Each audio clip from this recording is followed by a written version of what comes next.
Áttaviti er tæki sem við notum til þess að segja okkur hvað átt er hvað svona þegar við erum að ferðast. Þetta er í raun ofboðslega einfalt tæki því að áttaviti er ekkert annað en bara nál úr málmi sem að bregst við segulsviði í vökva sem hleypir inn yfirleitt eða á einhvers konar ás sem að leyfir inn að snúast frjálslega og þó þetta halli eitthvað. Og hún bendir alltaf nálin í norður og söður.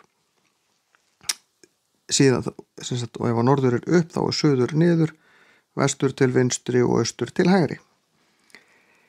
Í raun er jörðin einn risastór segull og það virkar svona ef við reynum að tekna einhverja þrívíddar mynd af þessu.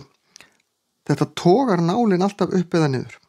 Vandamálið er hins vegar að segulpóllinn, til dæmis norðursegulpóllinn, er alls ekki á sama stað og hinn landfræðilegi norðurpóll og hann hreyfist meira að segja segulpóllinn.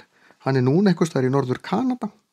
Þannig ef við skoðum, ef þetta er, horfum ofan á jörðina, hérna er norðurpóllinn, hér er norður Kanada, einhvers staðar hér er Grænland og þá er Ísland hér og hérna er Rússland og Skandinavía. Áttaviti á Íslandi ætti kannski að benda hingað á landfræðilega norðurpólinn en segulpóllinn hér hann bendir hingað. Mismunurinn hérna á milli heitir misvísun og þegar maður lærir að nota áttavit og kort þegar í skátunum eða björgunarsveitir eitthvað þess þá lærir maður hvernig þetta virkar.